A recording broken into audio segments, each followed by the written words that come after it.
ನಮಸ್ತೆ, ನಾನು ಶಿವನಗೌಡ ಕಿತ್ಲಿ. ಇಂದಿನ ವಿಷಯ ಹೈಕೋರ್ಟ್ ಆಫ್ ಕರ್ನಾಟಕದಲ್ಲಿ SDA ಹುದ್ದೆಗಳ ಬಗ್ಗೆ ಮಾಹಿತಿ ಮತ್ತು ಆ ಪರೀಕ್ಷೆಗೆ ಸಂಬಂಧಪಟ್ಟಂತ ಸಿಲೆಬಸ್ ನ ವಿಷಯವನ್ನು ಕುರಿತು ಇಂದಿನ ಒಂದು ಕ್ಲಾಸ್ ಅನ್ನ ಕೊಡ್ತಾ ಇದ್ದೀನಿ. ಇದು ಎಲ್ಲ SDA ಹುದ್ದೆಗಳ ಅಪ್ಲಿಕೇಶನ್ ಅನ್ನು ಹಾಕಿದಂತಹ ಅಭ್ಯರ್ಥಿಗಳ ಆಸೆಯ ಮೇರೆಗೆ. ಈ ಹೈಕೋರ್ಟ್ ಆಫ್ ಕರ್ನಾಟಕಕ್ಕೂ ಮತ್ತು ಬೇರೆ ಇಲಾಖೆಯ ರಿಕ್ರೂಟ್ಮೆಂಟ್ಗೂ ಕೆಲವೊಂದಿಷ್ಟು ಡಿಫರೆನ್ಸ್ ಇದೆ. ಇಲ್ಲಿ ಏನು ಅಂತಂದ್ರೆ, SDA ಹುದ್ದೆಗಳನ್ನ ನಾರ್ಮಲ್ ಆಗಿ ಬೇರೆ ಇಲಾಖೆಗಳಲ್ಲಿ ಕರಿಬೇಕಾದ್ರೆ PU ಲೆವೆಲ್ಗೆ ಕರೀತಾರೆ. ಬಟ್ ಇಲ್ಲಿ ಇದರ ಡಿಫರೆನ್ಸ್ ಏನಪ್ಪಾ ಅಂತಂದ್ರೆ, ನ್ಯಾಯಾಂಗ, ಕಾರ್ಯಾಂಗ ಮತ್ತು ಶಾಸಕಾಂಗ, ಭಾರತ ಸಂವಿಧಾನದಲ್ಲಿ ಹೇಳುವಂತ ಈ ಮೂರು ಅಂಗಗಳ ಸರ್ಕಾರದ ಅಂಗದಲ್ಲಿ ನ್ಯಾಯಾಂಗದ ವೈಶಿಷ್ಟ್ಯತೆಯನ್ನ ಇಲ್ಲಿ SDA ಹುದ್ದೆಗೆನೆ ಡಿಗ್ರಿ ಕ್ವಾಲಿಫಿಕೇಶನ್ ಬೇಕು ಅನ್ನೋದನ್ನ ಇಲ್ಲಿ ತಿಳಿಸ್ತಾ ಇದೆ. ಅದಷ್ಟೇ ಅಲ್ಲದೆ ಇಲ್ಲಿ ಇರುವಂತಹ ಎಕ್ಸಾಮು ಬೇರೆ ಎಕ್ಸಾಮ್ಗಳಿಗಿಂತ ಡಿಫರೆಂಟ್ ಆಗಿರುತ್ತೆ. ಇದಷ್ಟು ಡಿಸ್ಕ್ರಿಪ್ಟಿವ್. ಇಲ್ಲಿ ಎಲ್ಲಾನು ಬರಿಬೇಕಾದಂತ ಅವಶ್ಯಕತೆ ಇರುತ್ತೆ. ಇಲ್ಲಿ ಏನಪ್ಪಾ ಅಂತಂದ್ರೆ, ಇಲ್ಲಿ ಸಿಲೆಬಸ್ ಪ್ಯಾಟರ್ನ್ ಅನ್ನ ನಾನು ಚಾರ್ಟ್ ಮಾಡಿದ್ದೀನಿ. ಇಲ್ಲಿ ಫಸ್ಟ್ ಏನಪ್ಪಾ ಅಂದ್ರೆ, ಇಂಗ್ಲಿಷ್ ಎಸ್ಸೆ ರೈಟಿಂಗ್ ಗೆ 30 ಮಾರ್ಕ್ಸ್, ಮಿನಿಮಮ್ 20 ಮಾರ್ಕ್ಸ್ ಅನ್ನ ನಾವು ಇಲ್ಲಿ ತಗೊಳ್ಳೇಬೇಕು. ಆ ನಂತರ translation from Kannada to English, ಇದಕ್ಕೂ ಕೂಡ 30 ಮಾರ್ಕ್ಸ್, ಇದಕ್ಕೂ ಕೂಡ ನಾವು 20 ಮಾರ್ಕ್ಸ್ ಅನ್ನ ಇಲ್ಲಿ ಬರೆಯುವವರು 20 ಮಾರ್ಕ್ಸ್ ಅನ್ನ ಎಲಿಜಿಬಲ್ ತಗೊಳ್ಳೇಬೇಕಾಗತ್ತೆ. ಆಮೇಲೆ test of GK general knowledge ಗೆ 20 ಮಾರ್ಕ್ಸ್ ಇರುತ್ತೆ, 10 ಮಾರ್ಕ್ಸ್ ಅನ್ನ ತಗೊಳ್ಳೇಬೇಕು. ವೈವಾ ಇಂಟರ್ವ್ಯೂ ಅಲ್ಲಿ 20 ಮಾರ್ಕ್ಸ್ ಇರುತ್ತೆ, ಅದಕ್ಕೆ 10 ಮಾರ್ಕ್ಸ್, ಟೋಟಲ್ 100 ಮಾರ್ಕ್ಸ್ ಗೆ 60 ಮಾರ್ಕ್ಸ್ ಗಳನ್ನ ಇಲ್ಲಿ ತಗೋಬೇಕು. ಇದು ಸಿಲೆಬಸ್ ಪ್ಯಾಟರ್ನ್ ಇರೋದ್ರಿಂದ ಇಲ್ಲಿ ಇಂಗ್ಲಿಷ್ ಎಸ್ಸೆನ ಬರಿಬೇಕು. ಇಲ್ಲಿ ಇಂಗ್ಲಿಷ್ ಎಸ್ಸೆಗೆ ಸಂಬಂಧಪಟ್ಟಂತೆ ಮತ್ತು ಎಲ್ಲ ಸಬ್ಜೆಕ್ಟ್ ಈ ಒಂದು ಸಿಲೆಬಸ್ ಗೆ ಸಂಬಂಧಪಟ್ಟಂತೆ ಇಲ್ಲಿ ಸಿಲೆಬಸ್ ಅನ್ನ ನಾನು ಪಾಯಿಂಟ್ ಔಟ್ ಮಾಡಿ ಕೊಟ್ಟಿದ್ದೀನಿ. ಏನು ಅಂತಂದ್ರೆ, ಸಿಲೆಬಸ್ ಅಲ್ಲಿ awards, authors, culture, religion, language, capital cities, wars and neighbours, history, freedom movement, important national facts, ನಂತರ heritage and arts, defence, discoveries, personalities, sports like Olympic, ಆ ನಂತರ full forms, environment, soil, river, movement, mountains and ಈಗ ನಡೀತಾ ಇರುವಂತಹ disaster management ಗೆ ಸಂಬಂಧಪಟ್ಟಂತ ವಿಷಯಗಳು. ಇದು ಸಿಲೆಬಸ್, ಇದು ಪ್ಯಾಟರ್ನ್. ಇದನ್ನ ಹೆಂಗ್ ನಾವು ಇಂಟ್ರೊಡ್ಯೂಸ್ ಮಾಡೋದು, ಇದೇನು ಅಂತಂದ್ರೆ, ಅದಕ್ಕಿಂತ ಮುಂಚೆ ಒಂದು ಕೊಟೇಶನ್ ಅನ್ನ ಹೇಳಿ ಈ ಒಂದು ವಿಷಯಗಳಿಗೆ ಎಕ್ಸ್ಪ್ಲನೇಷನ್ ಅನ್ನ ಕೊಡೋದಕ್ಕೆ ಇಷ್ಟಪಡ್ತೀನಿ. ಮುದ್ದಿಗಿಂತ ಹೊತ್ತು ಉತ್ತಮ.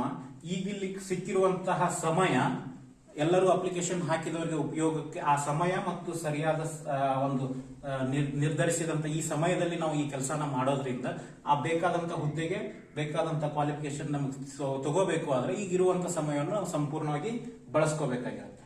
ಇಲ್ಲಿ ಅವಾರ್ಡ್ಸ್ ಅಂತಂದ್ರೆ ಭಾರತ ಸರ್ಕಾರ ನೀಡುವಂತ ಅವಾರ್ಡ್ಸ್ ಮತ್ತು ನೋಬೆಲ್ ಅವಾರ್ಡ್ಸ್ ಗೆ ಸಂಬಂಧಪಟ್ಟಂತೆ ಮಾಹಿತಿಗಳು ಈ ವರ್ಷದಲ್ಲಿ ಯಾವ್ಯಾವ ಬಂದಿರುತ್ತವಲ್ಲ ಆ ತರದ ವಿಷಯಗಳನ್ನ ನಾವು ಕಲೆಕ್ಟ್ ಮಾಡಬೇಕು. ಭಾರತ ರತ್ನ, ಸಿವಿಲಿಯನ್, ಇಂಡಿಯಾ, ಭಾರತದ ಒಂದು ಅತ್ಯುನ್ನತ ಪ್ರಶಸ್ತಿ, ಈ ತರದ ಕ್ವಶನ್ಸ್ ಗಳೇ ಬರ್ತಾ ಇರ್ತವೆ.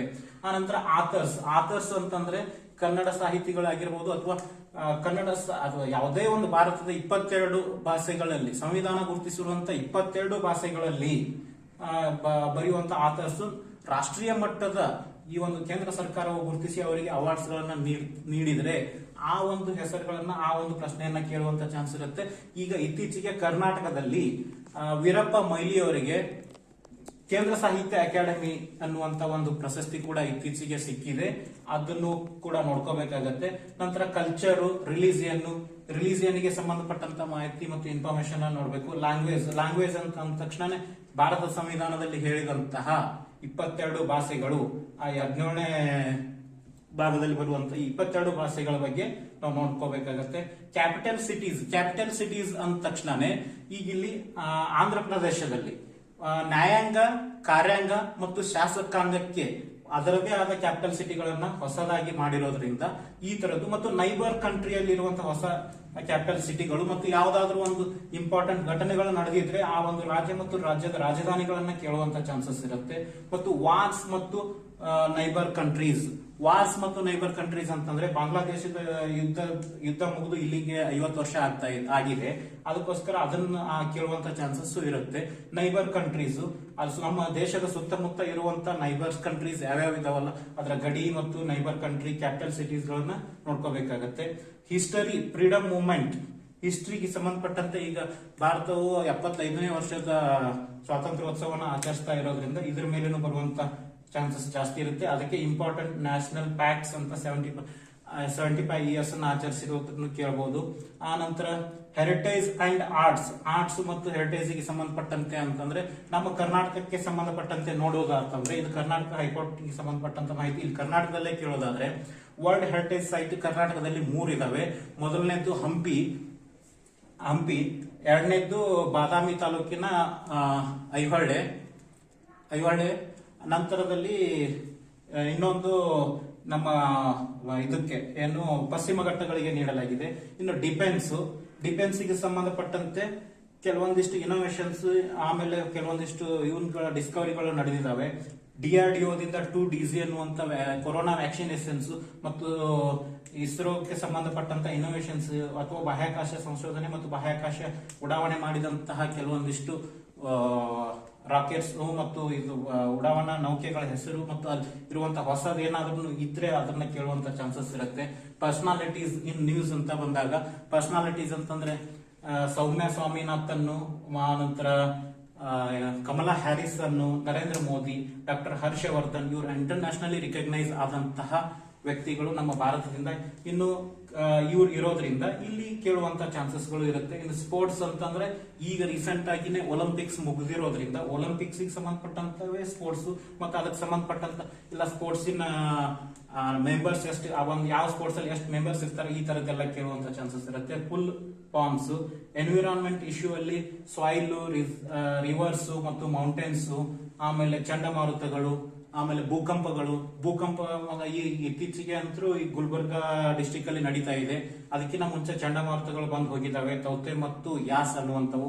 ಇವುಗಳ ಬಗ್ಗೆ ಮಾಹಿತಿಯನ್ನ ನೋಡ್ಕೊಳ್ಬೇಕು. ಇನ್ನು ಕ್ವಶನ್ ಪೇಪರ್ ಹೆಂಗಿರುತ್ತೆ ಅಂತಂದ್ರೆ ಆ ಮಾಡೆಲ್ ಕ್ವಶನ್ ಪೇಪರ್ ಅನ್ನ ನಾನು ಸ್ವಲ್ಪ ಓದ್ ಹೇಳ್ಬಿಡ್ತೀನಿ. ಇದರಲ್ಲಿ ಬಂದಿರುವಂತವೇ ಕ್ವಶನ್ಸ್ ಗಳು ಇಲ್ಲಿ ಕ್ವಶನ್ ಪೇಪರ್ ಅಲ್ಲಿ ಬಂದಿದೆ. ಪ್ರೀವಿಯಸ್ ಇಯರ್ ಕ್ವಶನ್ ಪೇಪರ್ ನನ್ನ ಹತ್ರ ಇದೆ. ಆ ಕ್ವಶನ್ಸ್ ಅನ್ನ ನಾನು ಒಂದ್ಸಲ ಹೇಳ್ಬಿಡ್ತೀನಿ. ಅದು ತಮಗೆಲ್ಲರಿಗೂ ಉಪಯೋಗ ಆಗತ್ತೆ ಅನ್ಕೋತೀನಿ.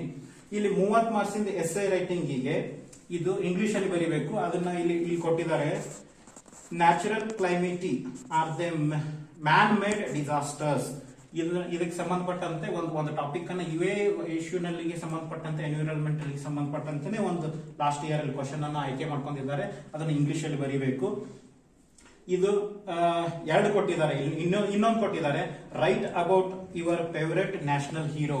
ನ್ಯಾಷನಲಿಸಂ ಅನ್ನೋದನ್ನ ಇಲ್ಲಿ ಹಿಸ್ಟ್ರಿ ಒಳಗೆ ನ್ಯಾಷನಲ್ ಮೂವ್ಮೆಂಟ್ ಅಂತ ಬರುತ್ತೆ. ಅದ್ರೊಳಗೆ ಒಬ್ರು ಯಾರಾದ್ರೂ ಇವು 2ರಲ್ಲಿ ಯಾವ್ದನ್ನಾದ್ರೂ ಒಂದು ಬರಿಬೇಕು. ಆ ಒಂದು ಬರೆದಿದ್ದಕ್ಕೆ ಇಲ್ಲಿ 30 ಮಾರ್ಕ್ಸ್, ಒಂದು ಎಸ್ಸೆಗೆ 30 ಮಾರ್ಕ್ಸ್ ಇರುತ್ತೆ. ಅದಕ್ಕೆ ಮಿನಿಮಮ್ 20 ಮಾರ್ಕ್ಸ್ ಅನ್ನ ತಗೋಬೇಕು.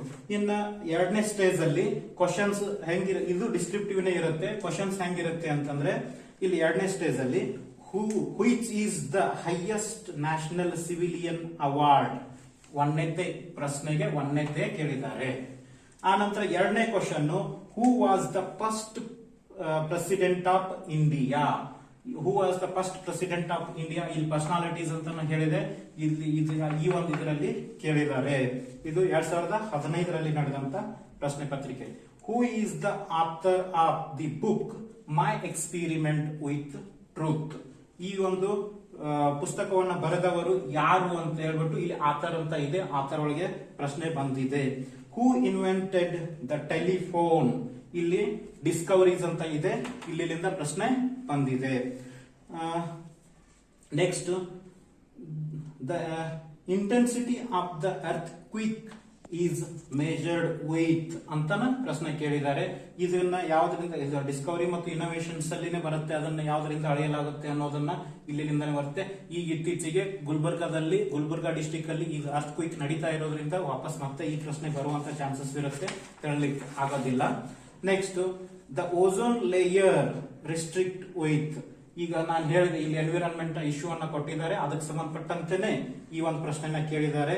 ಓಜೋನ್ ಲೇಯರ್ ಇಂದ ಆಗುವಂತ ಪರಿಣಾಮ ಯಾವ ಒಂದು ಕಿರಣಗಳ ಮೇಲೆ ಆಗುತ್ತೆ ಅಂತ. Who was the first Indian chief army staff of the Indian army? ಇಲ್ಲಿ ಇದು ಕರ್ನಾಟಕಕ್ಕೆ ಸಂಬಂಧಪಟ್ಟಂತೆನೆ ಕೇಳಿದ್ದಾರೆ. ಇಲ್ಲಿ ಆರ್ಮಿಗೆ ಡಿಫೆನ್ಸ್ ಇಲ್ಲಿ ಕೊಟ್ಟಿದ್ದಾರೆ. ಡಿಫೆನ್ಸ್ ಗೆ ಸಂಬಂಧಪಟ್ಟಂತೆ ಎಲ್ಲಾ ಚೀಫ್ಸ್ ಗಳು, ಏರ್ ಚೀಫ್ ಮತ್ತು ಎಲ್ಲಾ ಚೀಫ್ಸ್, 3 ಚೀಫ್ಸ್ ಗಳನ್ನ ನಾವು ನೋಡ್ಕೋಬೇಕಾಗತ್ತೆ. ಅವ್ರ ಹೆಸರುಗಳು ಏನು, ಆಮೇಲೆ ಇದು ಕರ್ನಾಟಕಕ್ಕೆ ಸಂಬಂಧಪಟ್ಟಂತೆನೆ ಕೇಳುವಂತ ಚಾನ್ಸಸ್ ಇರುತ್ತೆ. ಇಲ್ಲಿ ಕರ್ನಾಟಕದವರೇ ಒಬ್ರು ಅಲ್ಲಿ ಈ ಒಂದು ಪ್ರಶ್ನೆಗೆ ಸಂಬಂಧಪಟ್ಟಂತೆ ಅತ್ಯುನ್ನತ ಪದವಿಯಲ್ಲಿ ಇದ್ದವರಾಗಿದ್ರು. ಆನಂತರ ಇನ್ನ ಸ್ಪೋರ್ಟ್ಸ್ ಗೆ ಸಂಬಂಧಪಟ್ಟಂತೆ Durand cup is associated with the game of ಅಂತ ಕೇಳಿದ್ದಾರೆ. ಇಲ್ಲಿ ಸ್ಪೋರ್ಟ್ಸ್ ಅಂತ ಇಲ್ಲಿ ಮೆನ್ಷನ್ ಮಾಡಿದೀವಿ. ಆ ಒಂದು ಸಮಯಕ್ಕೆ ಈ ಸಮಯದಲ್ಲಿ ಏನಾಗುತ್ತೆ, ಒಲಿಂಪಿಕ್ ಇರೋದ್ರಿಂದ, ಈಗ ಮೇಜರ್ ಇಶ್ಯೂ ಇರೋದ್ರಿಂದ ಅದ್ರ ಮೇಲೂ ಬರ್ಬೋದು. ಇಲ್ಲ ಅಂತಂದ್ರೆ ಯಾವ್ದೋ ಒಂದು ಸ್ಪೋರ್ಟ್ಸ್ ಅನ್ನ ಹೆಸರು ಕೊಟ್ಟು ಈ ತರನು ಕೇಳುವಂತ ಚಾನ್ಸಸ್ ಇದೆ. ಇನ್ನು ನೆಕ್ಸ್ಟ್ ಕ್ವಶನ್ ಅಲ್ಲಿ Wright brothers are the innovators of aeroplane ಅನ್ನೋದನ್ನ ಕಂಡು ಹಿಡಿದವರು ಅವರೇ ಆಗಿರ್ತಾರೆ. ಇಲ್ಲಿ ಡಿಸ್ಕವರಿ ಒಳಗೆ ಅವು ಸಂಶೋಧನೆಗಳಲ್ಲಿನೇ ಬರುತ್ತೆ. ಇನ್ನು ಈ ತರದ ಪ್ರಶ್ನೆಗಳನ್ನ ಇದು ಕೂಡ ಡಿಸ್ಕ್ರಿಪ್ಟಿವ್, ಇಲ್ಲಿ ಅಬ್ಜೆಕ್ಟಿವ್ ಟೈಪ್ ಇದೆಲ್ಲಾನು ಕೂಡ ಅಲ್ಲಿ ಆನ್ಸರ್ ರೈಟಿಂಗ್ ಅಲ್ಲಿ ಬರಿಬೇಕಾಗತ್ತೆ. ಇನ್ನು ಟ್ರಾನ್ಸ್ಲೇಷನ್ ಸ್ಟೇಜ್ 3 ಅಲ್ಲಿ 3ನೇ ಸ್ಟೇಜ್ ಅಲ್ಲಿ ಟ್ರಾನ್ಸ್ಲೇಷನ್ ಕೊಟ್ಟಿರ್ತಾರೆ. ಕನ್ನಡ ಇಲ್ಲಿ ಏನ್ ಮಾಡ್ಬೇಕು, ಟ್ರಾನ್ಸ್ಲೇಷನ್ ಅನ್ನ ಕನ್ನಡ ಕೊಟ್ಟಿರ್ತಾರೆ, ಅದನ್ನ ಇಂಗ್ಲಿಷ್ ಮಾಡ್ಬೇಕು. ಅದಕ್ಕೆ 30 ಮಾರ್ಕ್ಸ್ ಇರುತ್ತೆ. ಅದನ್ನ ವಾಪಸ್ಸು 20 ಮಾರ್ಕ್ಸ್ ನಾವು ತಗೊಳ್ಳುವಂಗೆ ನಾವು ಬರೀಬೇಕು. ಇಲ್ಲೊಂದು ಟ್ರಾನ್ಸ್ಲೇಷನ್ ಅದು ಪ್ರಿವಿಯಸ್ ಇಯರ್ ಅಲ್ಲಿ ಕೊಟ್ಟಿರುವಂತಹ ಒಂದು ಪ್ರಶ್ನೆನ ನಾನು ಓದ್ತೀನಿ. ಮಕ್ಕಳು ದೇಶದ ಭವಿಷ್ಯದ ಪ್ರಜೆಗಳು ಮತ್ತು ನಿರೀಕ್ಷೆ ಎನ್ನಬಹುದಾಗಿದೆ. ಮಕ್ಕಳು ಮಾನವ ಕುಲಕ್ಕೆ ದೇವರು ನೀಡಿದ ಅತ್ಯಂತ ದೊಡ್ಡ ಕೊಡುಗೆಯಾಗಿದೆ. ಅವರ ರಾಷ್ಟ್ರೀಯತೆ, ಧರ್ಮ, ಜಾತಿ, ಜನಾಂಗ ಮತ್ತು ಲಿಂಗ ಯಾವುದೇ ಆಗಿದ್ದರೂ ಅವರು ದೇಶದ ಅಮೂಲ್ಯ ಆಸ್ತಿ.